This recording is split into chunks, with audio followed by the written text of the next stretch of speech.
Oh no, summer's over. Kids are back to school, and we could kiss goodbye the days we spent on the beach just lounging and relaxing. But if you're a moviegoer like I am, that means it's the end of the summer movie season. So in this week's episode of Movie Time, we recap movies of summer 2022. What were the highs? What were the lows? And what does it mean for the box office in general? All that on this time, Movie Time, coming at you right now.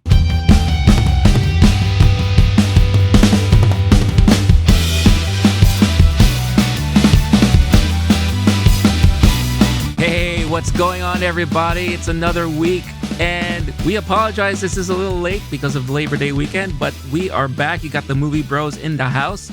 Myself, Low-Key Geek Rene here, and my boy, Blake the Wolf. What's going on, my man? Yo, Renee, Labor Day weekend is behind us now. What a wild summer. We're gonna get into it. I love talking about movies with you. I am excited to be here. Yeah, dude. How was your Labor Day weekend? It was good. It was good. It was quiet, a little quiet. I didn't watch any movies really this weekend, even though they had that big National Cinema Day on Saturday, which we'll talk about in a minute. But it was just, relaxing and chill for the most part. I know you've been busy with like the US Open and all that stuff like that happening here. So, how's that been? Best friend in town, mom in town, U.S. Open. I volunteer for that tennis tournament. I'm obsessed with tennis, and R.I.P. Serena Williams. Loved you. Miss you already. Yeah. And then also, I watched one movie, and it was The Big Sick. Older favorite of mine. Nice. I cried like a baby. So I am excited to talk about movies that we like love. I love that movie, but I also Yeah. like. We're talking about summer movies right now. Let's talk about some fun stuff. I'm hyped for this conversation. No, definitely. Yeah. So, now that summer is kind of officially over to for a lot of people, and especially the movie industry, Oh, we thought it would be great to kind of recap the summer of 2022, as far as movies are concerned, because the industry saw a bit of an uptick, obviously, since last 2 years and everything. So it'll be cool to recap that. We'll talk about briefly like our favorites, our least favorites, or the ones that we were disappointed in the most. And obviously, because there's a lot of movies that come out, there's some that we may have missed, things that we're looking forward to catching up on when we have a moment that came out during the summer as well. So, if you're new to the channel and you're coming across these two talking heads for the very first time, hello there. The Movie eh? Time podcast show is our weekly show that Blake and I do. Basically, two buds just get together, bullshit, and talk about movies for the most part. For those of you returning, welcome back. Glad to have you on board once again. If you are new and you like what you see and you want to hear us talk about more stuff, definitely don't forget subscribe, like, notification bell, all that good stuff. If you like listening to stuff through your podcast platform of choice, you could find the Low Key Geek channel there, where you could find this episode and many others for your listening pleasure. Make sure to download those and leave a great rating when it prompts you to, because every little bit counts and it's all free. It doesn't cost you a dime. All you have to do is just show a little bit of love and it will go a long way. And don't forget, comment, comment, comment. We love having conversations with all of you. We've been having some great conversations with our last episodes, couple of episodes and all that. So definitely would love to hear your thoughts about everything that we talk about for every episode. So moving into, so obviously because of the pandemic and all that, the movie industry has been suffering, trying to find itself to readjust to the state of the world. And I do think because of that, a lot of moviegoers and audiences have changed kind of their habits of watching movies. You have a lot of streaming platforms now that are contributing to that whole change in attitude and all that. So for a while, it was a question of, well, how are the movie theaters going to recoup? How are they going to bring business back and all that? And they've tried many different things. I mentioned National Cinema Day, which this was the first day that was brought upon, and that was introduced, where for one day here in the United States, all of the major movie theater chains decided that on Saturday, every movie for any showing and any format, whether it's standard format or what have you, would only cost you $3. So it'll cost you $3, and then on top of that, they had What? special deals on concessions. So you would have special combos, I think, for like $5 or something like that. So it was insanity, and I didn't participate. Blake, I believe you didn't participate either. Dude, I didn't Because know about this, and I am so oh, seriously? angry. I saw Music Man, which I'm allowed to mention here because it used to be a movie, all Yeah. time fave with my mom. Watched it growing up. Saw it on Broadway, so I probably wouldn't have gone. But Mhm. damn, Happy Yeah. National Cinema Day! It reminds me of like New York when it's tourist down season. That's when we do Restaurant Week. It's like that Right. concept, like, Right. hey, been a bad couple years, everybody. We want to get you back to the movies and remind you why you love it. If Yep. we give it to you for free, will you just like, can you pay for a ticket next week? What about the week after that? I know, right? That's Can kind I of have a rain sad that check? like, but yo, that's it's times of desperation. It's like Sure. times of war when we're at our most resourceful and out of Absolutely. necessity. It's the mother Hmm. of invention. So that's awesome. I can't wait for next year. Happy National Cinema Day, everybody. Mm, Yeah, for sure. Like, love to hear and it. it seemed to have worked because I'm reading an article now from Dark Horizons here about National Cinema Day, and basically it says, with the help of heavily discounted tickets down to $3, an estimated 8.1 million moviegoers went to the movies on that day alone. Wow. Yeah, Is it it's crazy. 1996 all over again? What is happening? I know. What? Yeah, Beautiful. it's nuts. The article continues to say that more than 3,000 theaters across the country, including major chains like AMC, Regal, were involved in that one-day event that brought in $24.3 million, which is 9% ahead of the previous Saturdays, even despite, discounted tickets and all that. Now, there weren't any major wide releases, but they saw a lot of people going back to watch Top Gun Maverick. Spider-Man No Way Home made a re-release, I think, for this Ah, special occasion with love it. the extended fun version, whatever you want to call it, with added scenes.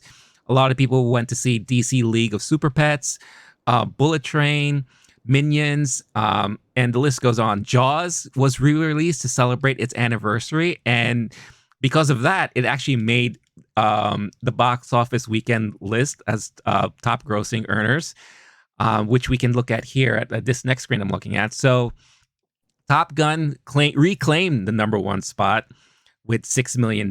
Bullet Train came in second with 5.7. Spider-Man No Way Home came in third with 5.4. DC League of Super Pets pulled in 5 million. And the only new movie that came out was The Invitation, which pulled in 4.8 million. If you look down the list, Jaws made ninth overall with 2.6 million. Again, for a movie that's like what, over 40 years old or what have you. So Wow. it Huh. definitely helped with getting butts in seats, but this was just one day. And obviously it's like, discounted rates and all that stuff like that. So you could tell this was like a last hurrah for the summer for the movie theaters to kind of recoup whatever losses they may have suffered through for the summer. But overall, as the summer, it kind of was profitable. Not profitable, but it pulled in definitely a lot more money than it has in the last couple of years. I pulled this list together here of all the movies that came out from May through the end of August. And I should clarify. So when we talk about summer movie season, it starts off typically 1st of May. So May 1st, and then Memorial Day weekend is like the huge kickoff to summer where a lot of people that they leave school, take vacations or what have you. And then it goes through Labor Day because Labor Day is kind of like the last official hurrah for summer weekend and the summer season. So when you pull in all the movies that came out between this period, um, I tallied, and these are numbers that I pulled from thenumbers.com. Great movie resource if you're looking for box office numbers and all that. $3.2 billion was pulled in by the theaters this summer. Now, I read previously that I believe last summer it was like around 1.6, 1.7. So obviously, a lot more people felt more comfortable going out to theaters, but there was also a lot more to offer compared to last year.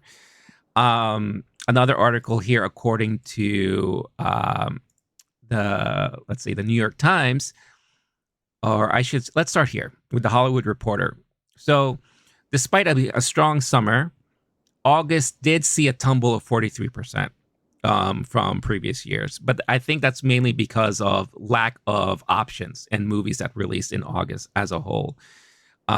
You would notice that most of our episodes, we always talk about a lot of the new movies that come out. We give our reviews and all that. But in the last couple of weeks, we haven't been doing that because, quite honestly, there hasn't been any like major movies that we had a chance to see at any given time recently. And it shows with the box office numbers and all that. But as we break down, um, Top Gun. Top Gun seems to have been the movie that saved the movie theater industry for the summer, at least, with an overall, Just like yeah, just like Tom Cruise saved Miles Teller, just yes, ejected at the uh last huh, possible second. We oh thought yeah. movie theaters were dead, and then in comes that plane. Tom Cruise with his F-14 or F-18, whichever part of the movie you want to follow, came in and decimated the box office numbers with a full total of $701 million domestic Wow. box office. And if you look at worldwide, 1.4 billion, which is, Wow. now we haven't heard numbers like this since pre-pandemic times. And the fact Yep. that In game. Paramount and Tom Cruise were so smart to hold on to this movie to release it back in Mhm. theaters when they were able to, because they could have gone the streaming route, which a lot of movie in like companies decided to do and all that. But they said no, stick to our guns, top guns, and we are gonna Nice. play. Oh, thank you. I worked on that a little bit, and let's leave it in theaters only, and it paid off big time for them. Second under that was Doctor Strange with 411 million. Not even breaking 1 billion worldwide yet. Jurassic World Dominion, 375 million. The list goes on and on and on and on. So Top Gun was like the big thing that stood out above everything else. Um, If I mean the obvious quote from Top Gun is the problem is movie theaters, but the movie can save it. It's not the plane, it's the pilot, baby. And Top Gun was the pilot to save it. I love it. I'm gonna put oh you on the yeah, spot right now. Pop sure, quiz time. yeah. Listeners, play at home. Where does Top? You might know it. Where does Top Gun rank for all time box office? All time Like, box office, I yeah, believe. just throw If out a number. Yeah, sure, I want to say I think no right judgment. now it sits on six overall all-time box office because it broke records in the last couple of weekends of it being out.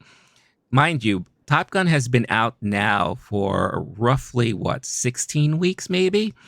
Um, I want to see here, 15. It's been out for 15 weeks, and it's been within the top five pretty much since it's been out. When you said that's what you said, sixth spot, is that domestic or worldwide? That should be domestic. Yeah, Good. I went. You're not okay. You're real close. Am I okay? If there's no judgment, it's a judgment-free pop quiz. The fact you got it that close is amazing. I was playing a guessing game with my dad the other day on the phone. I was like, I think it's gonna be like number three because I was thinking the other ones. But anyway, domestic, it's number five now. It had just passed Black Panther because Black Panther was at 700 million something, and now it's at 701. Top Gun Maverick, five spot. And then for worldwide, it's at the number 12 spot. And there's a few others that are kind of like it's basically what kind of things you would expect, where movies that are more primed for the international market, that are less talky, less words, Right. less nationalistic, maybe than Top Gun. Hmm. Um, I think like Lion King, for example, is one of those where you could translate it more easily. That kind of thing. Right. Yeah. Um, but anyway, that's amazing that we had a movie in the year of 2022, the year that theaters died, and nope, Yeah. we got a five spot on the domestic box office. That's wild. It's Shout out Tom insane. Cruise. Yeah, it's insane. It's insane how this one movie did so much this year, and word of mouth. People repeat viewings, all that stuff. They didn't do the Spider-Man thing where they re-released a director's cut or a more Top Gunny cut or what have you. It was the same movie that everyone's seen, and it was able to, yeah, crack into the top 10 and now officially in the five spot for all-time domestic numbers. Yeah, above it. How is Avatar still in the top five? That still kills me. The fact that Avatar was that strong of a movie that it still remains in the You're top five all-time you're domestic. joking. It's it's the best movie of all time. The fact that it's so low is offensive. Dude, I alone saw that one in theaters count it 8 times. And Oof! so I would like to Wow, think that I helped contribute to those numbers. I it was in definitely did. college. I had just discovered that the world could be a more colorful place than it used to be, and I saw that movie so many times. I'm sure I'm not I think it makes sense to me, but it is Hmm. funny now because it is viewed as so corny. But I Yeah, think it's what, next year we're getting the sequels. The world this might year, change man. again. This This year. year, end of year, Yeah, we're talking end of about it on year. this in a few months. Yo, the world might change, and people be like, it wasn't corny after all. Just like Top Gun, it was beautiful. We'll see, buddy. I can't wait though. But yeah, I get it that it's been cornified, but everything that gets to that top spot, like on anything, it's Yeah. just like old news, old hat. There's a few exceptions to that, of course, but it is pretty damn corny, and I'm skeptical about this one. We talked about it before, but Hmm. we'll see. What It is will, funny that that yeah, one's so high. what will really be interesting is because they're planning to re-release the original Avatar back in theaters before, like leading into the sequel release. It'll be really interesting to see, like now having people watch it today, how that reaction's gonna be. Interesting, because You that know? could kill the franchise because you see the current technology Yeah. with the whenever that was 2008 or so, Right. that lens, and people go, "Oh, this was actually wasn't that good." That could be a reminder not to see the Right. sequels. That's a funny move, but here's what I can guarantee right now, put it on mic. I will see it 8 more times in theaters. I fucking promise. 'Cause as soon as I know it's corny, but as soon as my heart starts beating, I go, "Oh, the world is so magic. The magic is possible." There's this whole. It's amazing. That movie blew my mind when I saw it. And if it happens again, I'm going eight Hmm. more times, baby. Watch out.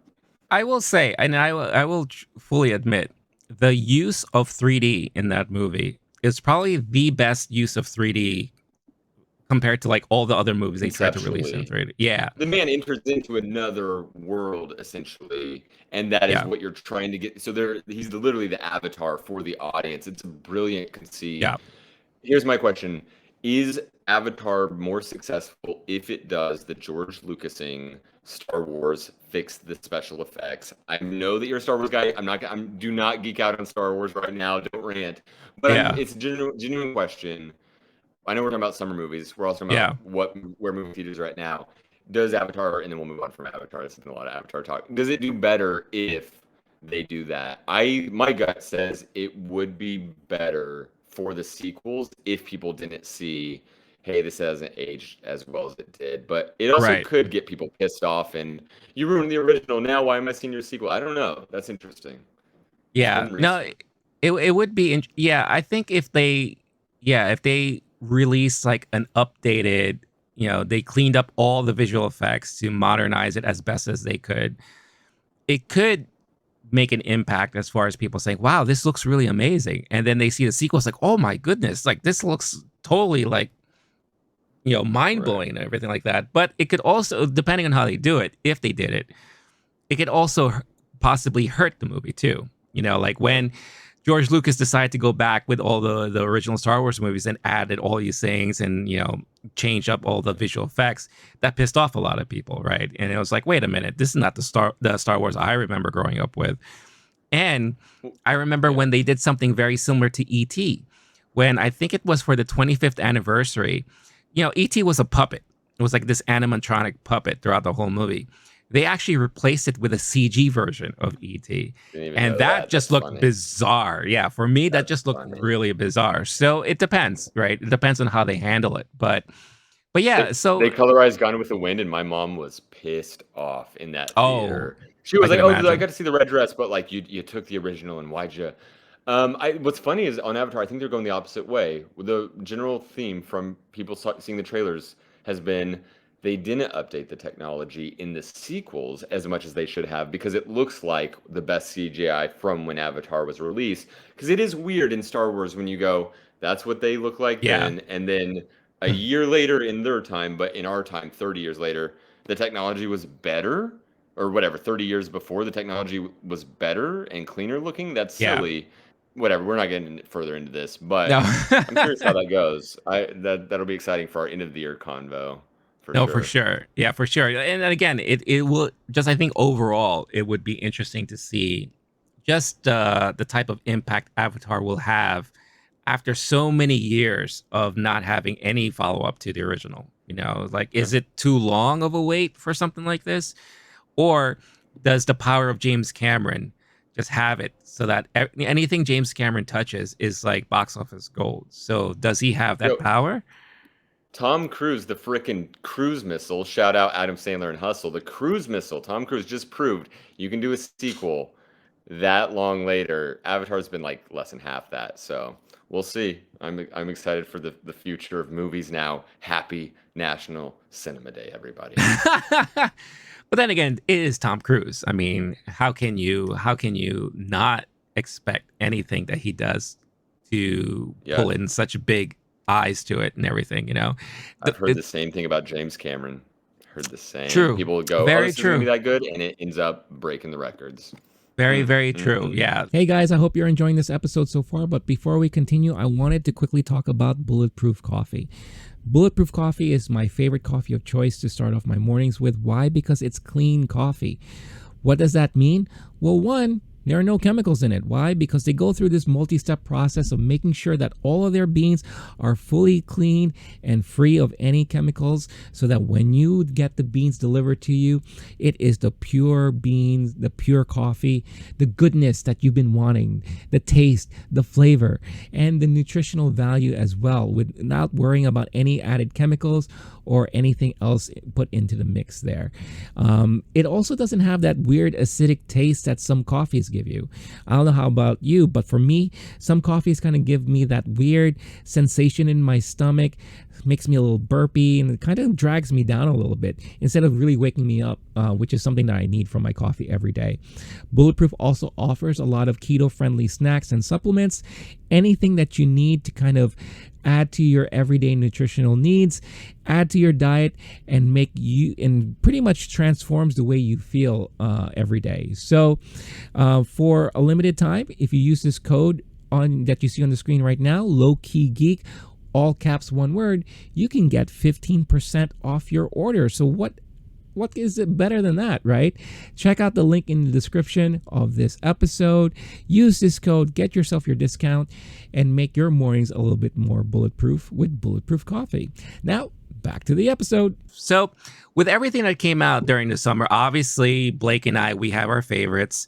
We have movies that didn't really like, we wondered why we went to watch them in the first place. But Yeah. I think it'll be good to kind of recap as we're doing this recap. What were some of the movies that we actually really enjoyed this summer? What movies we didn't like, and what movies that we weren't able to see, but we still want to check out, when we have the chance. Because the next couple of months looks a little light as far as movies are concerned, and we'll have some time to hopefully catch up on things. So, first, I guess, let's throw it to you, Blake. So, out Yeah. of all the movies that came out this summer, what would you say would be your top five? I'm going. You want me to go five, four, three, two, one? Sure, yeah, Okay, I'm gonna just run through my list. We're not do it. swapping. I like that. I think that's better. Yeah. Okay, this is tough. I already know what some of yours are gonna be just because I know you so dang well. I am controversially leaving Top Gun Maverick off of mine because one, I know it's on your list. I'm sure of it. Spoiler alert. Two, it gets so much love. It won the damn box office. It's like they say, why do we got to give Oscars to the superhero movies? They get the rewards at the box office. So I'm leaving Mhm. mine off, even though it probably makes the list as far as best movie experience. So instead, on the five spot, I'm giving it to a more underdog type of, I think it was a Hulu movie, Fire Island. Oh, Um, okay. I really enjoyed Fire Island quite a bit. Um, the it was a take on a Jane Austen story, and basically it's the two leads are of Asian descent, And I and also as someone who identifies as queer, having a movie after the last couple years where it's a queer movie, and it's set on Fire Island. If you're from New York or know anything about gay culture, you know what it is. And basically, they're just like it's essentially a rom-com, and but they did their own take on it in 2022 lens. Hmm. So I really enjoyed that one. It was a nice home. It was a good one for streaming. I didn't feel like I needed this. I missed out by not seeing it in theaters. My buddy actually saw it on Fire Island, like the premiere weekend it came out. Some big watch party. It was like a whole thing. I'm jealous. That would have been fun, but you can Wow. watch Yeah. it at home, and it holds up for sure. So I'm recommending that one to everyone, and that's why it's on the 5 spot. Lovely time with it. Number Nice. 4, another streamer, which it's weird that we're talking about summer movies. We're talking about 2 streamers on this list I know. already. Yeah. Hustle, Adam Sandler. We talked about this one. I think we did. I don't remember what the episode was called, but it was. We're talking about state of the movies and we're talking about Netflix movies Netflix. and what Yeah. our favorite ones have been this year. And Hustle, we already geeked out on it. I'm not going to do it here. Had an awesome time. Basketball movie, Adam Sandler movie, drama, underdog story, sports movie.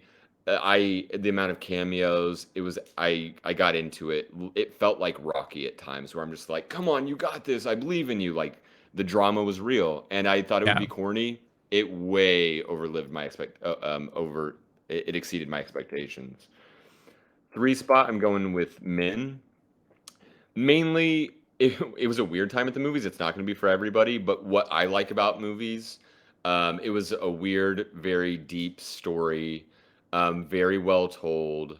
It did and I'm not a horror movie guy, but it did that thing. It did social commentary, and it was like more like Annihilation, another Alex Garland movie, Mhm. where it's doing a statement about something bigger than just the events on the screen, Right. and it's doing things on which I'm not going to do any spoilers here, but on the screen there are things happening that aren't actually happening, but they're kind of happening, but it's like getting at a deeper message or meaning. And it was a thinker to where afterward I was like, what was that really about? Loved that one. I love a movie that has legs on the concept behind it. Um, 2 spot, Elvis. Hell Nice. of a time. We did our whole Elvis episode. We talked about Men. Check that one out. We talked about Elvis. That was a fun one. Hmm. I was primed to love this movie. I love Baz Luhrmann. Elvis, we'll give him his knocks where they're due. But as far as just a movie cinematic experience, the Tom Hanks of it all was kind of weird, but it worked. I'm also like I Tom Hanks fan growing up. I'm from that correct era to like appreciate a weird Tom Hanks performance.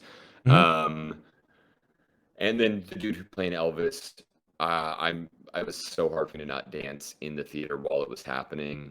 Yeah. Loved, awesome time, and that's kind of more what I think of all those first 3 I mentioned. They're not like summer blockbuster kind of movies. This is exactly what I want. Essentially, a musical, a spectacle of spectacle. I can't say more about that movie that we haven't already said in our episode. So check that one out. If you haven't seen it yet, watch it and then check out our episode on it. Number 1, I'm going here on all of what I'm looking for in a movie. What hits all the categories, the checklist of cinematography, directing, acting, the story it's telling, everything that you can ask for from a movie. This movie hit at almost 100 on like Hmm. just home runs on each of those categories. Some people, it's kind of polarizing. I'm talking about the movie Nope. Some people said didn't feel it. Jordan Peele's overrated. It was more like Us, and it was another. And then other people like me said that was his best movie yet. And I'm not talking like I know Get Out's going to probably be the most important thing he puts out culturally, maybe ever, Hmm. which is saying a lot from the dude who made Key and Peele.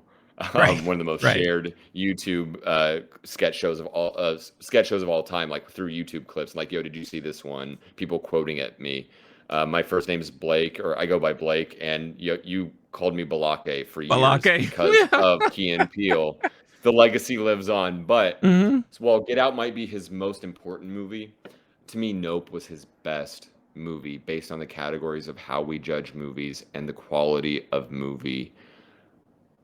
It is absolutely stunning, beautiful, breathtaking, and as it's aged, as we hit the twilight of summer, and now we're past Labor Day, and I'm gonna miss it. Oh yeah. Nope, it's something that I'll always have is that number one spot as far as like that was a special, high caliber movie. Yeah. That's my top No, five.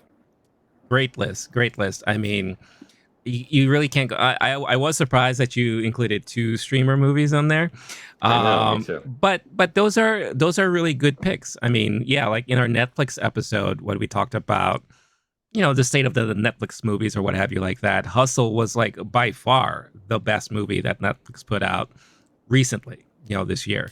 So that was really really good. Fire Island I've been dying to see, so that's been in my queue for a bit. So I definitely want to check that out. But yeah, the rest of your list, in some shape or form, it's in one of my lists or it's part of my list. So like when it comes to summer movies, it's like it's just a good chance to see what can a lot of movie studios do or put out there that is entertaining, mind blowing, what have you, all the gamut, right? And that's why for a lot of years it's always been um, populated with your comic book movies, your science fiction movies, your fantasy movies, Yep. and it's rare to have something that's not within those genres stand out during the summertime, like your Fast and the Furiouses and all that stuff like that. So to have movies like Elvis or Nope, in that list, men out of all movies, like that's not your typical summer movie favorite from a summer release. But again, with the type of summer we had too, there weren't a lot of selection and choices. So it leads to more of these other movies to be able to get the spotlight and the shine that maybe they may not have been able to get during the pre-pandemic times and all that. So, but then again, you and I were very particular when it comes to our movies too, and some things will gel and ring more than others, right? So, no, great list there. So as for me, going starting at number 5, I will say that it's Doctor Strange and the Multiverse of Madness. And this is the only comic book related movie that I have on my list. And we've had, I believe, 2 comic book movie releases that came out this summer. And this is the only one that kind of sneaked in there. And the reason why it snuck in there is because, there was a lot of anticipation for this movie, especially if you're fans of WandaVision or what have you. And especially also because of Spider-Man and how the multiverse kind of opened things up and how that was going to affect the universe within the Marvel universe. And it was okay. Like it wasn't terrible. I know this was definitely not one of your favorites. As We'll far see. as like We'll get to it. yeah. So, but for me, it had enough that it entertained me.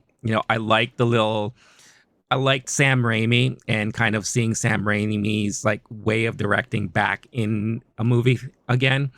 The introduction of like new characters, seeing WandaVision again. I mean Wanda, the interaction with her and Yeah. Doctor Strange, and just the introduction to the multiverse, more insight into that. So it was entertaining. It wasn't like the best Marvel movie I've seen recently, no, but it was good enough that it just snuck in there in my top 5. So that's definitely one of them. Number 4, Elvis. I loved Elvis. Elvis is a great movie. When we talked about it during our episode, I think it was one of those movies that it surprised me how much I enjoyed that movie. And and it's mainly because of the acting, and seeing Austin Butler portray Elvis in that role. I mean, he embodied Elvis, the persona, the way that he dances, the way that he kind of carries himself. It was just really, really well done. And Baz Luhrmann has that style, the outlandish kind of style that leads to a great telling of that type of personality and that type of character. Granted, yes, I agree. Tom Hanks' portrayal was a little weird, but I think it played well enough within the type of story that Baz was trying to tell. Right. So I enjoyed it quite thoroughly. Number 3 is Nope. Nope. I love this movie. I do think it is probably number two on the Jordan Peele list of movies that he's made so far. Um, like you said, it's kind of hard to kind of um, ignore the significance that Get Out made in cinema, as far as like social commentary and the play with the horror thriller genre. But nope, kind of this is his blockbuster attempt, right? This is his way to kind of hone in on his Spielbergisms, because there's a lot of comparisons to Close Encounters, Jaws, um, maybe a little bit of like M. Night Shyamalan as well. Like Signs is very heavily influenced, you could tell, on this type of movie. But it was just really fascinating and kind of being put into this kind of world where it's a different take on the whole UFO genre and the whole alien kind of abduction, what have you, and all that. With still there being enough of a hidden meaning and story, and little tidbits that Jordan Peele wanted to say about Hollywood in general, or the attitude towards certain people within the industry, or the treatment of certain individuals in the industry. So I thought it was very, very well done. And again, as for you and I, who are both cinema heads, Yeah. this was something that really spoke to us big time, you know. So number I'm two, curious oh on that yeah, one. Sorry, I'm no, interrupting no, your no, go list. for it. I'm curious on that one. Is a thought I didn't share, but before was award season. We know Hmm. Hollywood loves movies about Hollywood, and there's Right. a question of like, what will and won't get love. I'm curious on that one if that will help put it over the edge, where if it might be more meant for cinephile types and less Yeah. so for other people. So, yeah, I don't know. We might be biased on that one, but I like your three spot, even though it should be a one. Well, We'll I see have where my you go. reasons, and you'll see where it goes. But my number two, and during our A24 extravaganza, I couldn't help but gush over this movie, and that's Marcel the Shell with Shoes On. In my own review of this movie, I called it this is the most heartwarming and feel good movie of the summer, and quite possibly of the year. I just loved the character of Marcel and how he approaches life and his point of view of life and the simplicities of everything, the innocence, just being able to kind of be whisked away and turn your mind off of the negativity around the world right now and everything, and just have like a nice heartwarming story in front of you, and just hearing this one individual or shell, however you want to call it, how they perceive what's the most important thing in life, whether it be family, community, connection, all that kind of stuff like that. It was just really good. It's disappointing to see how badly it did overall at the box office. I believe it only pulled Yeah. in $7 million, which is heartbreaking for me. But again, it's just one of those movies that it's hard to expect a broader audience to go out there and watch and fall in love with, especially when, and I keep saying this all the time, when the main character looks very awkward and weird, right? So it is very, very hard for a movie like that. But that being said, my number one movie, and I keep saying this over and over and over again, if you've been watching and following us and listening to us since last year, it was my most anticipated movie of the year. DC League of Super Pets. Close. That was a So okay, very, sorry. yeah, Oof. that was a I very, thought you were very gonna. close Okay, that was choice. okay. Yeah, very, very close choice. No, it was indeed, in fact, Bullet Train. No, I'm just kidding. No, Oh. it's Top Gun Maverick. Top Gun Maverick blew my socks off. So much so that I saw it no, I saw it four times in the theater. I couldn't Wow. get enough of this movie. Yeah, it harkened back to 80s movies goodness, you know, bringing back a character that we haven't seen in so long, what, over 30 years maybe.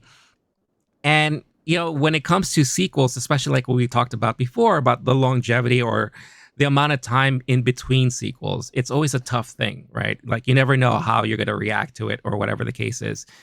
They did everything right in this movie. You know, they kept a lot of the things that made us love the original movie, but improved on a lot of things that we thought was corny about the original movie or that wouldn't fly, no pun intended, Uh, today. what?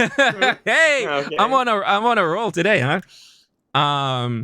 But yeah, they improved. They gave us a story that we could actually really follow and understand. Some questioned the little romance in there. I actually preferred it than the romance we got in the original movie, because at Yeah, least there was like a that's fair. history.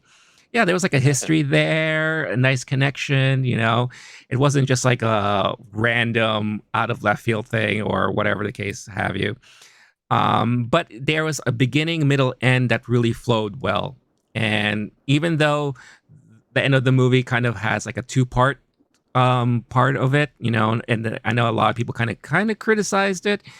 I thought it fit very well to kind of tie things that happened in the original movie to this movie to kind of bring it full circle and all there. So I really enjoyed this movie. I can't talk enough about it.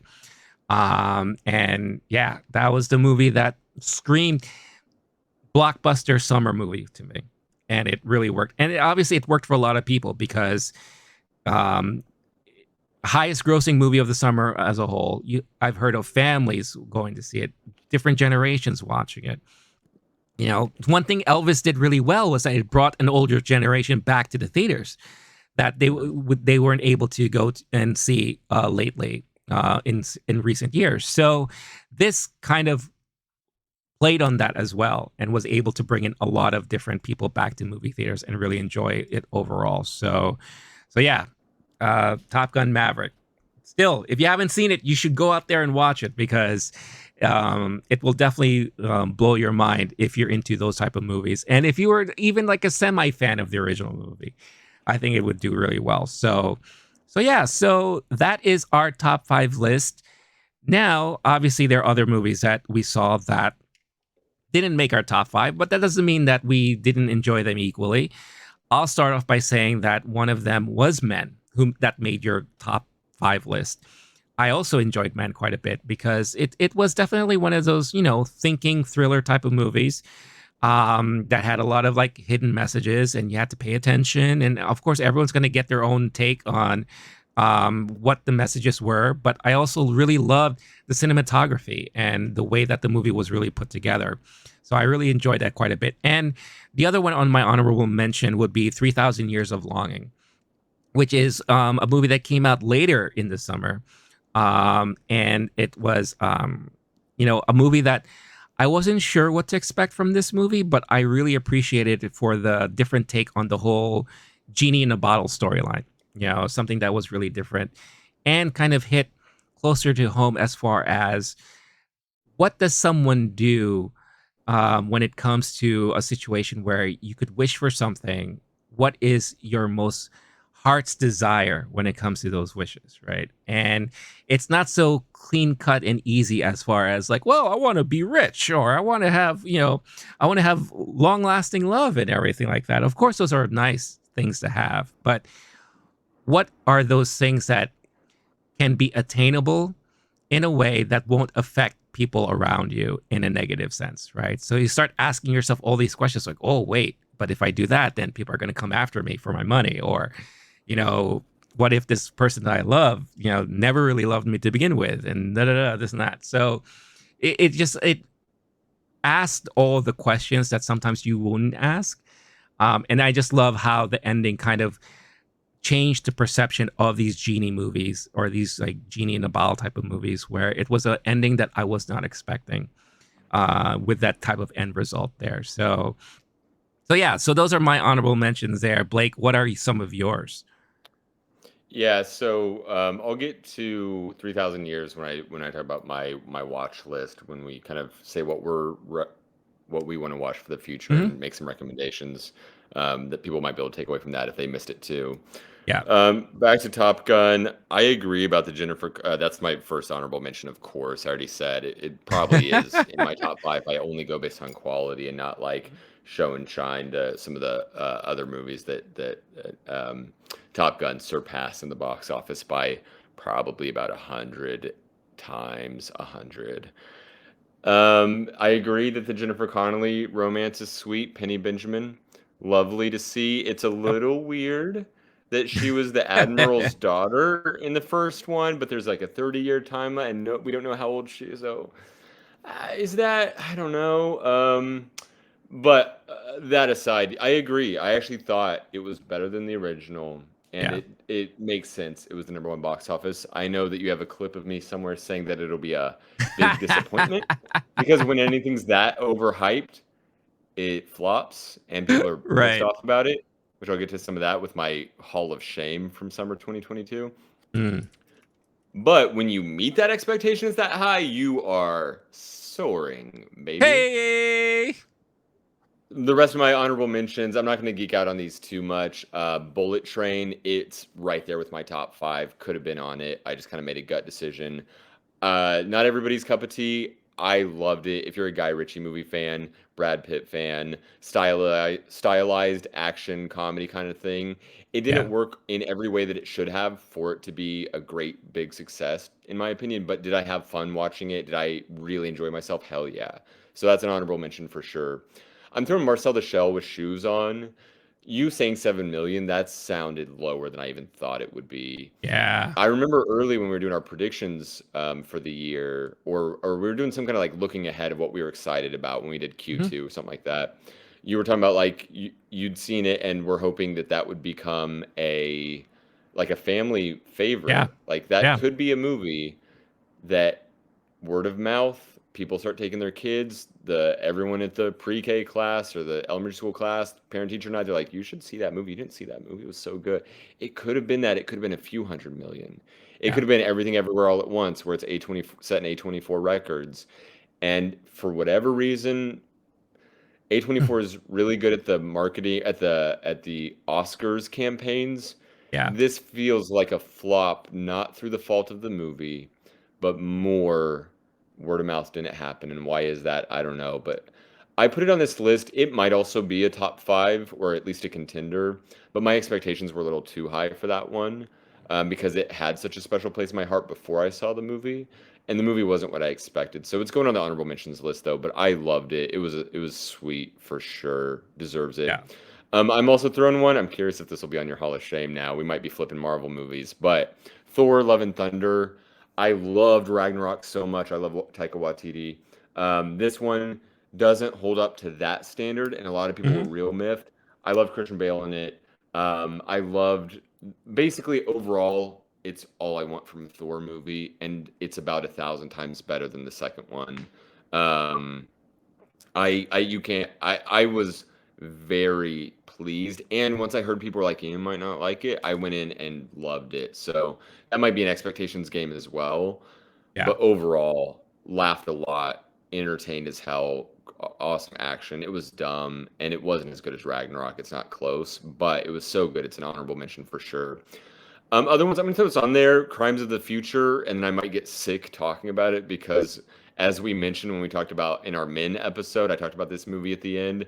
It's a hard thing to watch. It's hard to stomach. If you're cool with body horror, this might be the best movie you've ever seen. Yeah. It was a stomach turner for me, but quality of film, David Cronenberg, been doing it for quite a while, and also a high quality movie that I happen to not enjoy the experience of watching, but was able to respect the artistry of it, the directing, the acting, Viggo Mortensen, Leah Seydoux, and one name that's escaping me right now, damn it. But anyway, overall, high quality movie if it's your bag. Last one, I'm gonna throw it on there is Bodies, Bodies, Bodies. I Okay. really enjoyed it. It looked like it might just be a dumb piece of crap. When I first saw the trailer, that's kind of my thought was like, okay, this is gonna be like a bad Scream, like a knockoff of a summer horror. I ended up thinking it was awesome. I had a Oh, great, and okay. maybe it's an expectations game thing. Maybe Yeah. I went in thinking it was a piece of crap. If you're going into it, don't take it being an honorable mention. It's like, oh, it's gonna be amazing. It was really, really good. I loved it. I thought that there were some really high quality actors in this one. Pete Davidson aside, he's cool in his own weird, always doing his Pete Davidson thing, type of way. There's something to it which I won't even say because I know you haven't seen it. And I'm sure some of our Yeah. audience hasn't. but there was something about it towards the end where it captured, okay, this is actually a winner, in my opinion. Mm, It went from schlocky, dumb horror, oh my God, there's another dead body in the basement, to, okay, this is actually, it's one level deeper than that, in my opinion. And overall, I laughed multiple times. I got into it. There's like these young kids stuck in a house, having a hurricane party, playing the game bodies, bodies, bodies, and then somebody dies, and then chaos ensues. Somebody dies. They're all trying to figure out who it is. Flashlights on, power goes out, that whole thing. What you would right. expect. But as far as quality of movie, and it was an A24 movie, which once I realized that, I was like, okay, there might be something more to it than just dumb piece of crap. And I honestly think it held it down for what you could want from something like that. And as far as that genre, it's going to be one of my favorites, I feel like, in the long run. And as time has passed in the movie, there are times I'm going like, okay, this is kind of corny. That's kind of cute. That's kind of funny. It's not really my genre. But as time has passed, I've actually thought of it as like, that's actually might be a great movie. I'm not quite sure, but that's why it's an honorable mention right now. And there's a version where we do this a year, 2 years from now, and it is a top five. I'm not sure, but yeah, that's the end of my honorable mentions. And if you haven't seen those, if anyone like fully disagrees with those, or you want to go see them, or have anything to add, definitely want to hear it in the comments. Or if you say that's the dumbest Yeah. piece of crap, Renee, your top five list was absolute trash. I'm gonna go ahead and say that right now. We'll get the comments war going. Um, Let us Strange Love know. should be nowhere on there. Hey everybody, are you a fan of collectibles, action figures, Funko Pops, and all that stuff like that? Do me a favor and visit entertainmentearth.com and you won't be sorry. Entertainment Earth is the premier place online for the latest and greatest toys, the most exciting action figures, and the coolest gifts and collectibles pop culture has to offer. From television, movies, sports, celebrities, comics, internet memes, and every fandom in between, they drop new products daily and curate their selection so that you don't miss out. Whether you're looking for something stellar from a galaxy far, far away with Star Wars, or from the streets of Gotham City with DC Comics, they've got surprises for everyone. Get access to exclusive releases and limited run pre orders. You can even reserve hard to find items before they arrive. From Funko to Hasbro, all your favorite vendors are represented in their robust catalog of cool collectibles. Take advantage of their unparalleled industry expertise and make your collection as worthy as Marvel's Thor. They are pleased to offer risk-free shopping with their industry-leading mint condition guarantee and hassle-free 90-day returns. Find that grail you're seeking for yourself or someone you love. And because I know how special they are and how they're going to be great for a lot of you out there, I worked a special deal with them that if you check out the link featured in the description of this episode, you will get 10% off plus free shipping over orders of $40 or more. I mean, that is fantastic, don't you think? Now, the 10% discount is only good for in-stock merchandise, so it doesn't work for any pre-orders, but if you take a look at their site, there's going to be a lot of stuff they have in stock that you'll probably want to get. So again, visit that special link in the description of this episode to take advantage of this awesome 10% offer plus free shipping and buy yourself or a loved one something really cool. Entertainment Earth, so many toys, so much fun. Yeah, but I know we're about to get in the Hall of Shame, which is where controversy might strike, so I'll save it for that. Oh, I'm so looking forward to this because there were a good amount. Well, I wouldn't say good amount, but there were some obvious bad movies that stood out. At least for you and I, right? Like in one movie, especially in particular. And but yes, before we go into that, please, with everything that we mentioned so far, would love to hear what your thoughts are. Like, what were some of your favorite movies from the summer? Let us know in the comments. Was anything that we mentioned on the list included in that? Was there something that maybe we should have reconsidered and included it in our top five? Interested to hear what all of you think out there. But as far as disappointments and the Hall of Shame is concerned, I think there's one movie I think we both agree on Oh, that it we could is. talk about it, and 3, that two, 2, one, 1. one, Jurassic Jurassic World World Dominion. Dominion Park. forever Park and in never the ever a-hole. again. Yeah. Goodness Oh my gracious. God. Was this movie painful? It's more of a stomach turner than the Crimes of the Future, the body horror movie. I was sick to my stomach, and it wasn't the popcorn that I definitely bought for that popcorn movie. No, definitely not. I mean, here's the deal with this movie. The fact that it got our hopes up because Yep. we were going to now see the original like trilogy of guys and what the crew, the original crew from the original Jurassic Park movie into this new iteration of this universe that they're in now, interacting with the new crew and just bringing back like the old flavor and that style that the original movie really brought home, right? However, I think this movie tried too hard to harken back on the original movie. Um, but the main disappointment thing was it kind of took focus a lot away from the damn dinosaurs. I mean, how can you Mm, have a movie about dinosaurs mm. and not really talk about the dinosaurs? Instead, you're talking about freaking locust bugs and eating crops and how this one guy just wants to dominate the world because, hey, I want people to, buy our crops and our seeds and da da da da, this and that. Like, I was so taken back by that. Now, I will say though, the times that we did see the original crew on screen, I enjoyed. It was just nice seeing them interact again with each other. The all of a sudden rebutting of the romance between Dr. Sattler and what's his face, the other guy. It was nice to see that kind of rejuvenated, even though it felt kind of rushed and pushed. Um, but the chemistry that they had with the newer crew just didn't really work that great, in my opinion. And this movie just turned into an almost 3 hour long kind of hybrid of Jurassic Park slash World, Fast and Furious, all that kind of stuff like that. Like everyone is just like a superhuman being. Like no one really dies, no one really gets hurt. Everyone's racing through the There's science streets. There's science for the dinosaurs to like, oh, we're combining different dinosaurs. There's not that for like, oh, we put Vin Diesel into Right. Laura Dern all of a sudden. Where's that site? Like, I need a little bit more. What the fuck just happened? Yeah. It was, yeah, it did feel like it was really all over the place and definitely way too long, way longer than it should have been. Um, and it was disappointing. It was unfortunate because it would have been nice just to see them recapture a little bit of that same magic that the original movie had.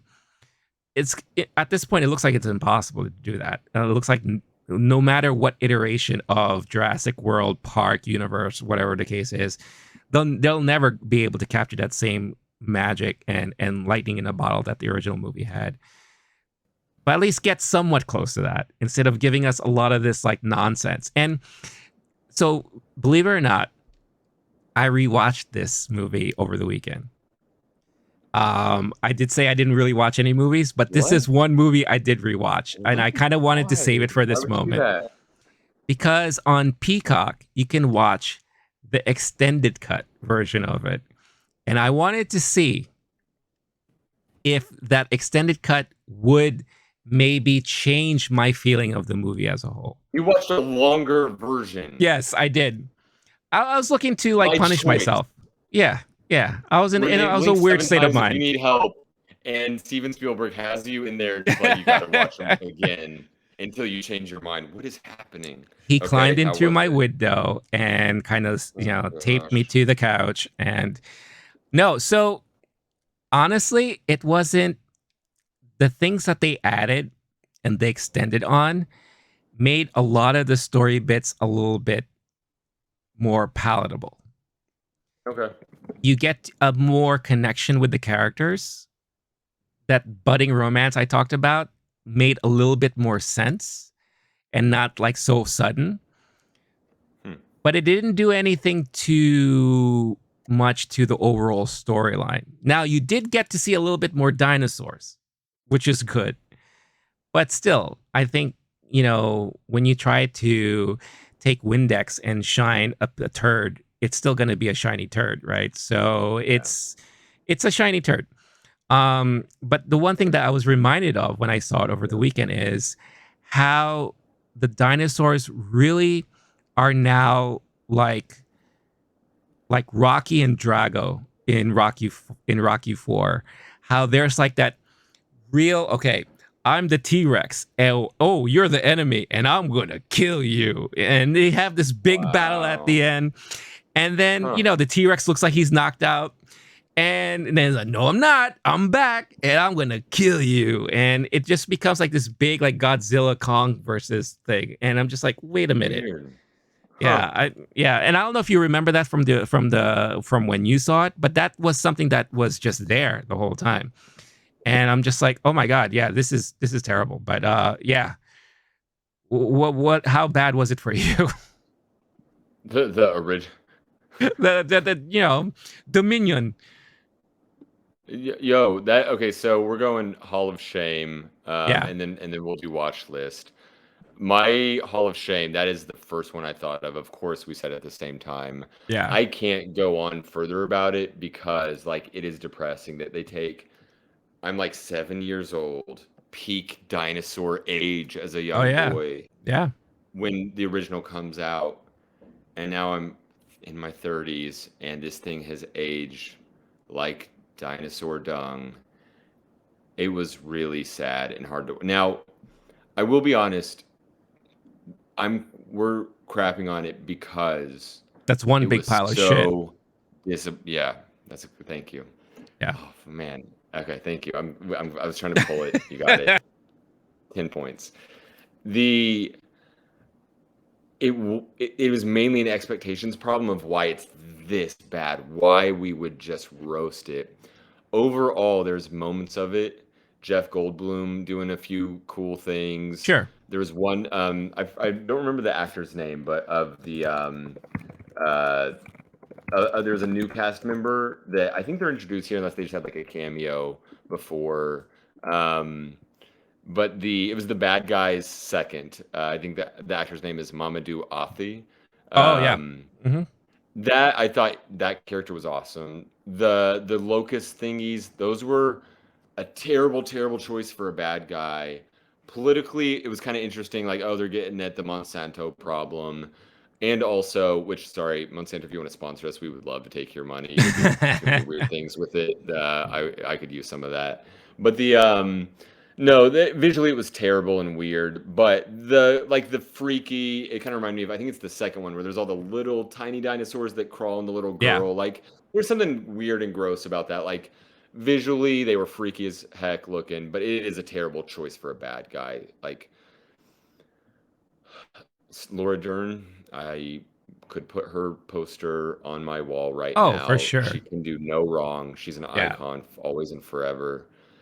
Um, and overall, it was a terrible movie because of a few things about it. There were a few things about it that I actually was entertained by. Yeah. And when you're looking for a summer blockbuster movie, there's ones where you're looking for Top Gun Maverick and you're pounding your chest and pumping your fist at the end of it.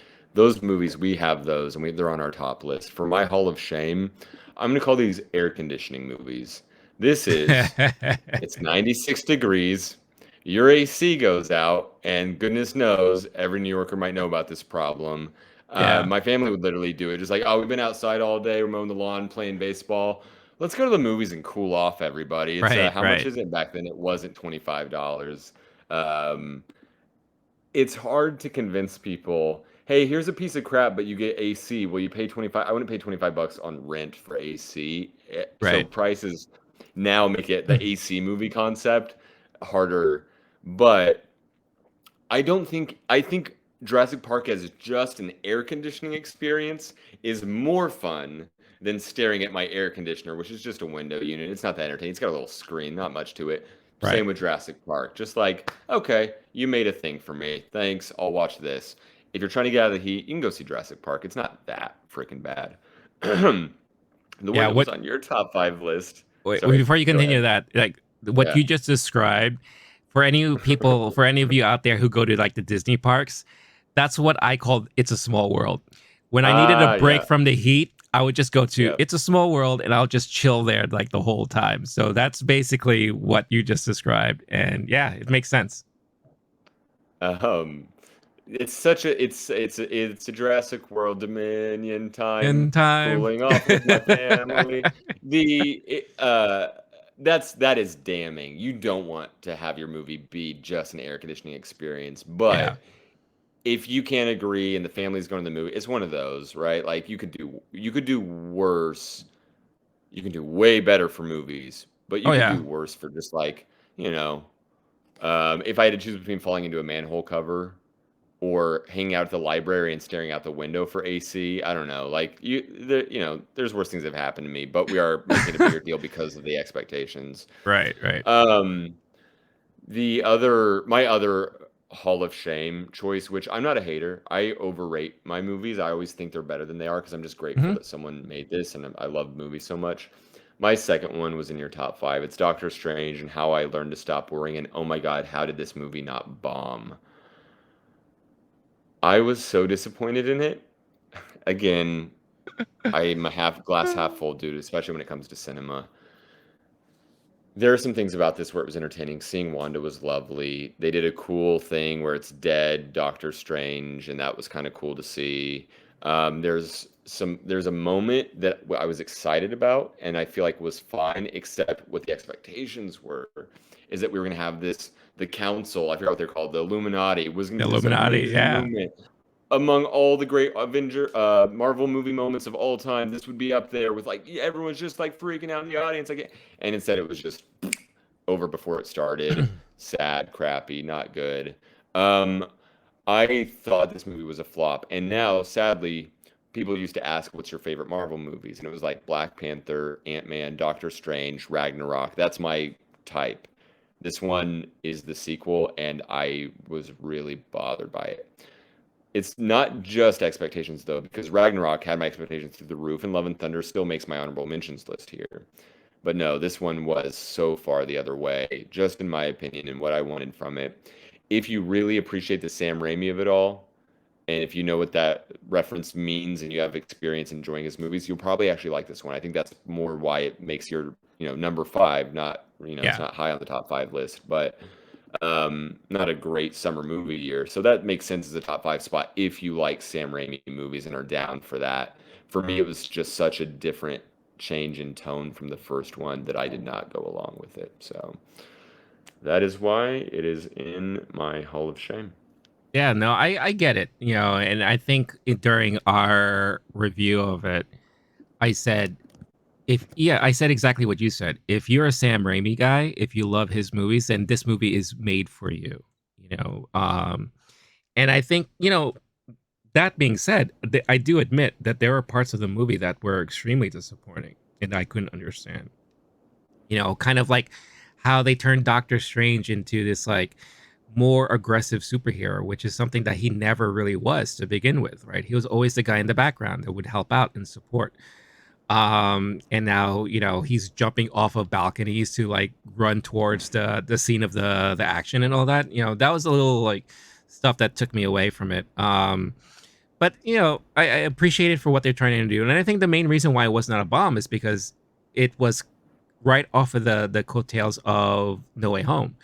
The fact that he was Yeah. such a big part of that, I think people Yeah. wanted to see a continuation of that Yeah. storyline, right? But Makes this sense. wasn't that movie though, and I'm No. sure it did probably upset a lot of people when they found that out. But to go along with that, just like how your Hall of Shame included something that was on my list, my Hall of Shame includes something that was on your list, and that was Thor: Love and Thunder. Because for me, Thor: Love and Thunder was a huge disappointment. Huge, huge Wrong. Bad disappointment. opinion. That's fine. Call me wrong, call me what have you. But I love Taika Waititi. I love his movies. I love his sense of humor. And in a Marvel movie, what he did with Ragnarok, I thought was a perfect blend of the Marvel type of movie with his style and sense of humor. I thought there was a good balance. Here, it was all Taika. Like the whole movie was really old Taika. And I think as someone going to a movie like this, I was not expecting that. And I don't think I would look for something that is an old Taika humor based movie, especially with the way that they're treating Thor now. I think Thor is kind of like the funny guy in the Marvel universe. Like he's kind of like Yeah. the arrogant joke guy, you know, like always with his little quirks and all that kind of stuff like that. And it really took me out of the movie like immediately, almost immediately. Yeah, it was nice to see Natalie Portman back, and then donning the hammer and the interaction between the two and all that. Like there were other funny moments that I thought was great. The introduction of the goats I thought was hilarious. Every time those things would scream, I would just lose my mind, and I thought it was like hilarious. But then you had Zeus, right? Russell Crowe's version of Zeus. That was a little bit way over the top humoristic, even though I there, loved it. yeah, Loved it. there are some Got me. people who will eat it up. And, For sure. people like yourself, they loved that. And they loved a lot of the humor in this movie. And I guess just for me, it was not something I was expecting and I was looking forward to as far as a Marvel movie, or at least this part of a Marvel movie of someone that we've seen so many times. Like I wanted something a little bit more serious, a little something with a lot of stakes, a little something that, Yeah. kind of had a little bit of seriousness to it. And this was just all comedy, parody, all that stuff like that. So it did definitely throw me off. But yeah, it's but at least it's good to say that you had two on your list. I had two on my list. We didn't Yeah. have like 10 movies that were like, oh my God, what did Yeah. they do here? Right. Because Yeah. that would have been a shame. But again, as we always say, curious to hear what you all think. What were your disappointments from the summer of this year? Do you agree with Blake and I, or do you think we're nuts and we shouldn't have these movies on our Hall of Shame list? There, definitely chime in with your thoughts and all that. But there are some movies that I know that we weren't able to see. So with the coming months being a little bit light and all that, what are some of the movies on your list that you are looking forward to catching up on that you weren't able to see this past summer? So sorry, I'm at lowkeygeek.com/unsubscribe, leave feedback, terrible opinion, terrible opinion. No, go to the comments and tell us all how wrong Renee's list is. We all know. We all know. I'm gonna move on real quickly before you guys have a chance to respond. Before we do that, before we do the watch list, I do want to shout out. I was going back over my list, and none of these are really making the top five for sure, but like honorable mentions are like worth mentioning.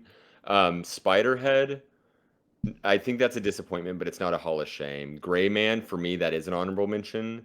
Those are streamers, so the list I had pulled up was theater movies.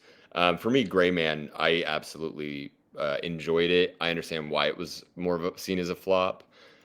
Senior year, Rebel Wilson, I had a really good time. I enjoyed it. It was fun. If you're into that kind of like old school Clueless kind of movie, but want to see a modern take, good at that. Day Shift, which we talked about a lot in our Netflix episode. Oh yeah. We that's a whole movie that I found entertaining but overall unsuccessful. But I think that's probably an honorable mention. The other one I'm surprised, and I wonder if maybe just because it wasn't on the list we were looking at, is if Chip and Dale Rescue Ranger is on your honorable mentions, because I know how much you loved that one. May 17th release date, and I watched it based on your recommendation. You did. It, yeah, I think what we were doing the best of Q2 or Q3 for that one, Yeah. something like that. I guess it would be Q2.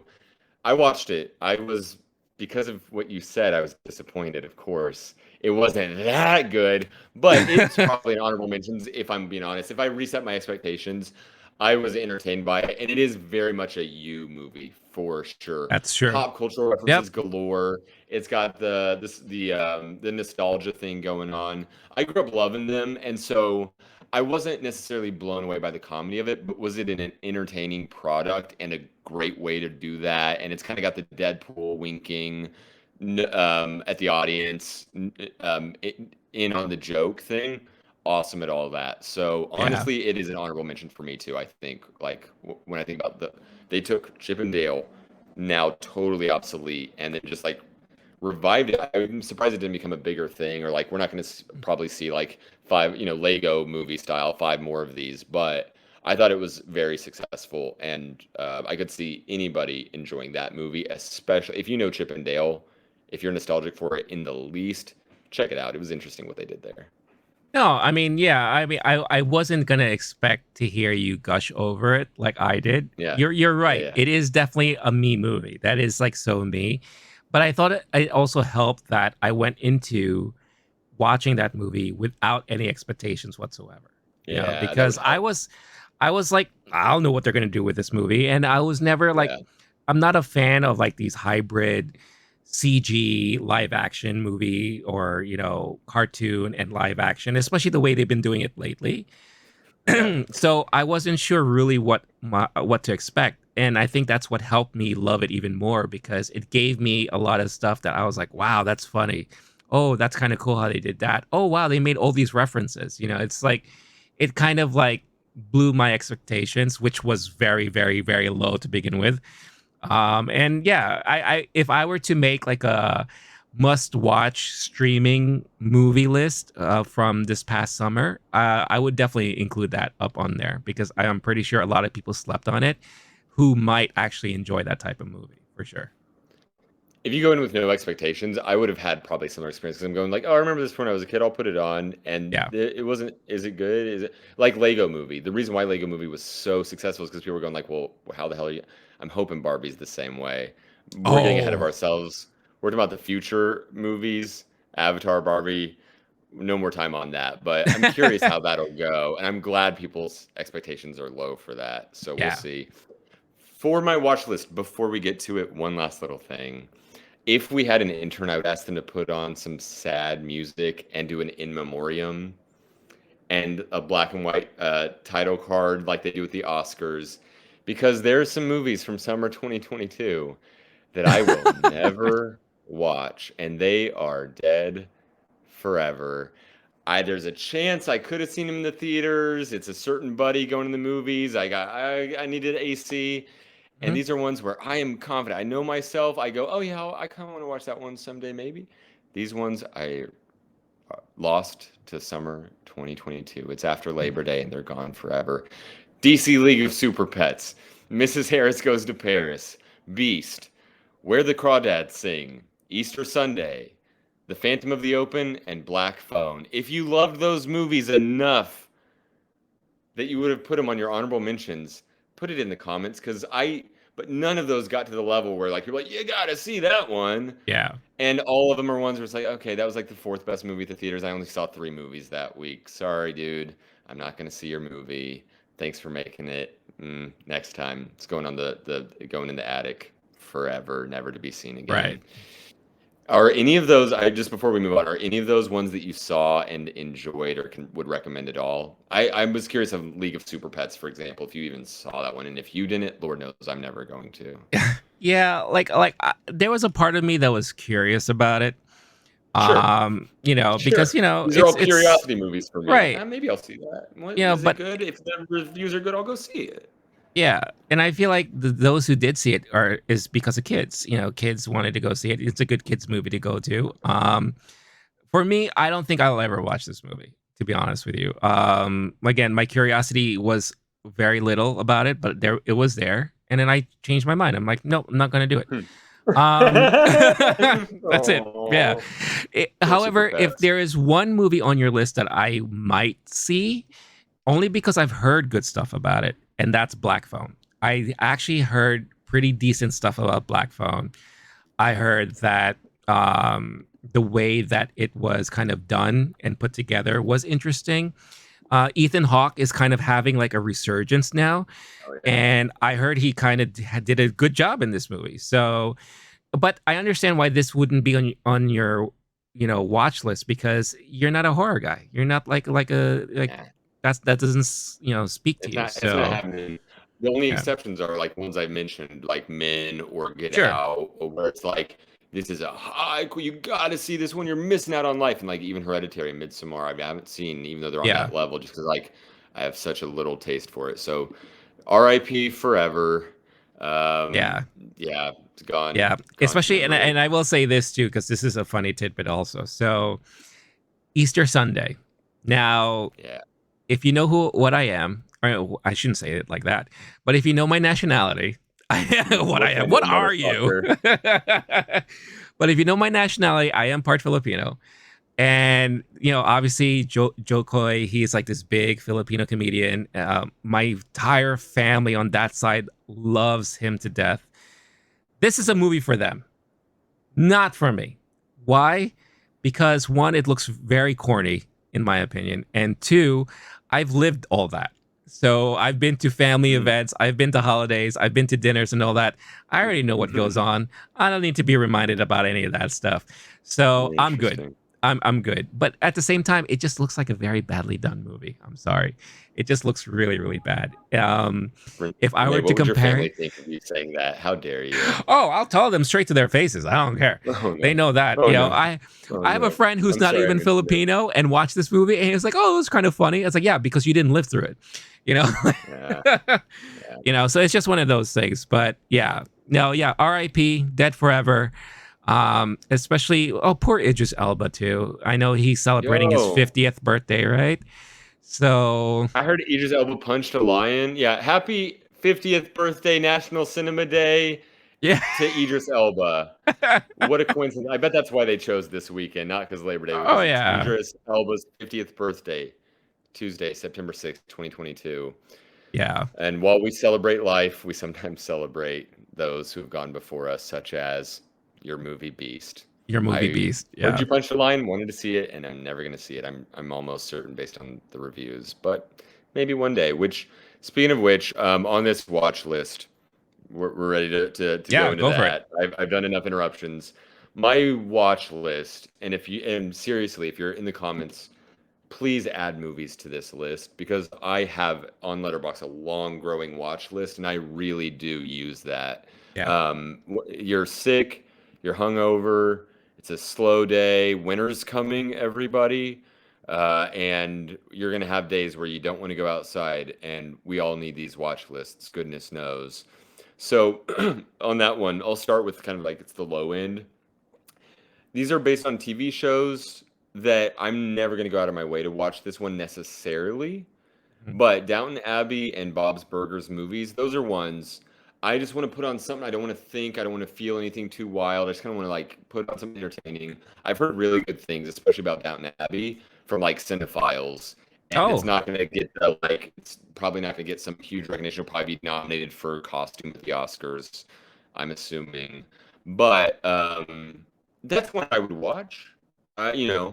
Mom comes to visit next time, and I just go, "Oh, you want to watch that?" It's like that kind of like, oh, I could see that one. But there's real ones on my real watch list that are, I know I need to see this. So there's that's kind of I've got a top five here essentially. Once we put those together, um, Lightyear. I've seen every Toy Story movie. I want to know the backstory. Didn't see it. It never appealed to me that much. And then the reviews were some people said it hit the notes it needed to hit. Some people were disappointed. If I go into it not expecting Toy Story 5, but instead expecting some weird spin-off, then I think I'll probably like it. So I'm seeing that one at some point, I'm assuming in the future. Um, Vengeance, the new BJ Novak movie, it's a movie for me. Honestly, when we're done recording, I might go to the movie theater tonight and I might see Vengeance. If it's in the theaters on a cold day and I just looking for something to do, want to stay inside, I'm assuming I'm going to put this one on. I'm not going to go into these because I haven't seen them. I can't review them at all. right. But if you watch the trailer, you probably already know what it is. Like that looks entertaining and like my kind of movie. Last one, 3,000 Years of Longing. You saw it. It was on your honorable mentions, correct? Yeah. And I Mhm. know myself. I know I love. We already mentioned Idris Elba. Happy 50th birthday, buddy. Woo, woo, woo, woo. Um, uh, the Tilda Swinton, Idris Elba 1-2 punch. I heard they have chemistry, and Oh that yeah. concept alone put me in the seat. That's the other one. Vengeance, or I might go see those like in 30 minutes. Um, the we were talking about A24 movies. We talked about the movie Lock. You're talking about putting people in a room for a long time and having conversation. People are saying that like it's a negative thing about three. That Mhm. sign me up, baby. I'm ready to go. I want to see Tilda Swinton and Idris Elba wearing bathrobes in a hotel room for way too long and just talking, just. And then I don't know enough about it. You've already seen it. Please don't spoil it. I might see it tonight. But my understanding is like they're telling stories, and then we see some of those stories or something like that. I'm closing my eyes in case you're nodding. That sounds awesome, dude. And it's George Miller, Mad Max Fury Road. The problem is if you get people hyped about Fury Road and go, that's the dude who made Fury Road, then they go see a movie with people in a hotel room, it's not going to get word of mouth. Yeah. It's Yeah. expectations game. We keep saying it. Yeah. So now that I have my expectations reset, thank you for talking through it earlier. I think I'm gonna go see that one ASAP. Are you kidding me? I don't know Yeah. if there's a movie that's like that now I'm probably overexcited, but sign me up right now. That's probably number one on my watch list, like ASAP. So thank you Yeah. for No, giving your honorable mentions earlier. I'm glad we do this for this reason. I'm excited. no, of course. Yeah. That movie definitely is a you movie. And it's unfortunate we weren't able to see it together so that we could Yeah. like have like that discussion and review for it. Because like during my review, a lot of things that you said that may turn people off is what I said too after watching the movie. Knowing George Miller was part of the Mad Max universe and all that, and then coming out with a movie like this, I think people's expectations may be off for sure because they might be expecting this crazy, visual effects heavy, nutty story and all that. But this is like a very simple story. It's a very people have to also remember George Miller directed movies like Happy Feet and Babe Pig in the Big City and all that. So he has range and he has the ability to do like kind of these like heartwarming, Yeah. touching type of movies, right? Movies that are really more heavy on storytelling. And that's what this movie was. It was a movie that involved a lot of storytelling, Hmm. and basically two people who tell stories to each other. So and then you add in that mix of like the genie in the bottle situation, and then it adds a little bit more stuff to it. But I enjoyed it for that, and then I enjoyed it for like the different take on all that. So I'm so curious to know or to hear your reaction once you do get a chance to see it, because I do think this is a you movie for sure. But yeah, no, that's a good list to have there as far as things to catch up on. Mine, um, not that far from yours. Definitely, I do want to see Vengeance too. I am very curious. Like when I saw that trailer, I was Right. very, very curious for it. Oh, go Vengeance ahead. 2. Vengeance 2 back with the vengeance. You, okay. You also Vengeance want to see harder. Vengeance. Yeah, are you kidding? That's a Die Hard title right there. Okay, cool. All right, my bad. I just couldn't help it. No, it's Vengeance fine. 2. I definitely do want to see that movie.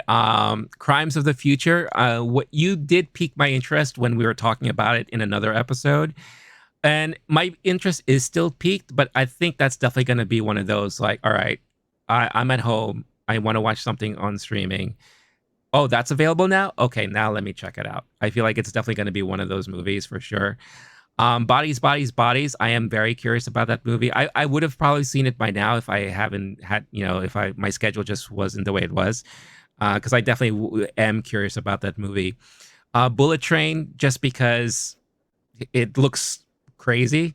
And I definitely do want to check it out. And plus the cast. I mean, the cast is, it's a pretty big cast there. And I definitely want to see how that plays out for sure. But a movie that none of us mentioned, but it piqued my interest because you and I, we again, we are moviegoers, we are, cinema files and all that, cinephiles to a certain extent.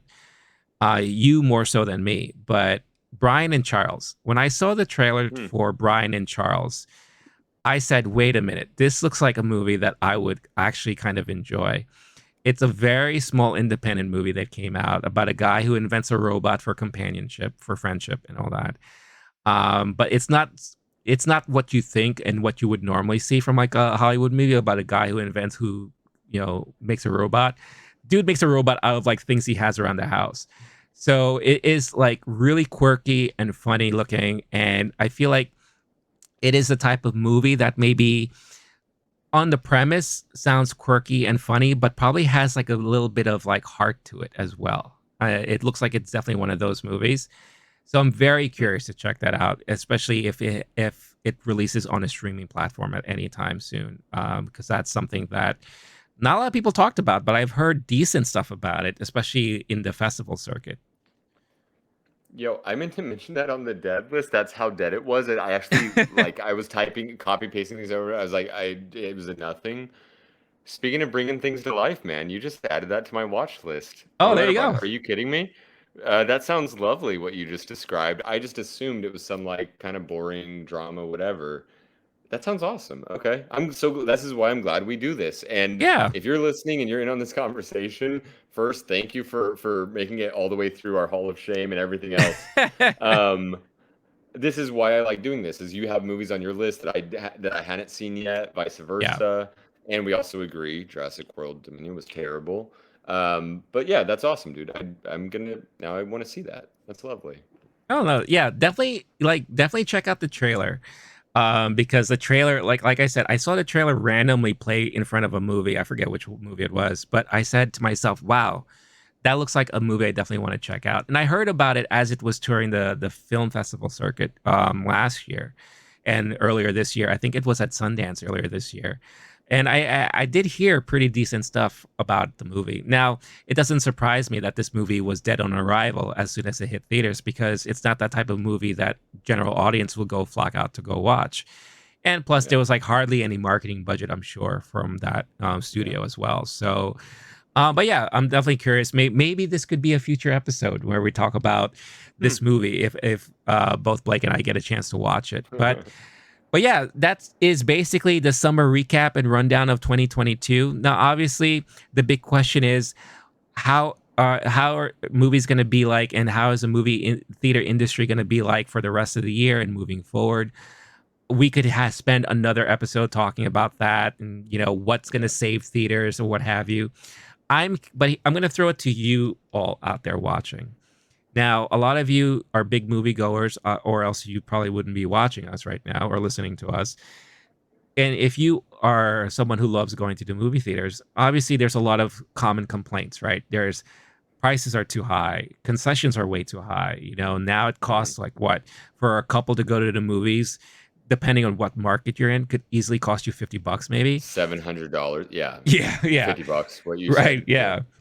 And that's a lot of money. And now if you have a family of 4 or 5 going to movies, like that could be nuts. So, in your opinions, what do you think would make Mm. going to the movies a lot more palatable for all of you? And what could potentially save movie theaters moving forward, especially now with your streaming platforms being more prominent? But notice like there's a lot of changes too about day and day releases or the 45-day window where movies can move into streaming. Peacock doesn't True. seem to care. They seem to be putting all of their movies on streaming immediately. We saw that Yeah. with this past week with what's a Honk for Jesus. Honk for Jesus I thought was only going to be in the theater. It's on Peacock right now. So you could easily Wait, watch it really? at Right home. now? I told you Yeah. I almost saw it last night. I'm gonna watch it. Okay, I don't have Yeah. to go to the theater tonight. Okay. Okay, Yeah. cool. That actually So looks good. Okay. yeah, yeah, Hell I yeah. do. I definitely do want to watch that movie too. But now I'm like, oh, I don't have to go to the movie theater for it. It's right there in Peacock, so I could just watch it at home. So Yeah. I wonder how that's going to affect things for sure. But let us know your thoughts about what could potentially save movie theaters, and or what would make it easier for you to go to the movies these days, because obviously a lot of things have changed. But that is our movie time episode for the week. Thank you again for watching, listening, however you ingested all of this talk and information we just threw at you. Before we go for the week, Blake, how can people find you on the interwebs? Yeah, Renee, the update is I've got a couple new followers on Letterboxd, I'm assuming, Woo! from our rabid fan base. After our episode did so well, I think I'm getting some runoff there. If you made it to the end, go follow me at Letterboxd. My screen name is Blake Wolf SSN, BlakeWolfSSN. That is where you will see all the rankings I gave these movies, and you'll be like, you put Day Shift on your honorable mentions, but you actually gave it once. I don't remember. I'm sorry. Don't hold me to anything on there. But I log every single movie I see, and that is where my film persona lies. Yeah. Nice, nice. Yeah. And again, for me, you see all the tags on the screen, you see all the handles and all there, Twitter, Instagram, YouTube, obviously. Again, if you are new to the channel, hit that like button, subscribe to the channel if you haven't done so already, hit that notification bell so you could get notified every time a new video is uploaded. If you like listening to podcasts, we do. Check us out on your podcast platform of choice. Just look for the Low-Key Geek channel there and download this episode and many others. And leave a good rating when it prompts you to. Be kind, share the love. It's not that hard and it doesn't cost you a thing. So, that being said, this has been Movie Time. I've been Rene. This has been Blake. Stay cool, stay classy, stay safe, and we'll catch all of you next week. Peace out, y'all. Peace.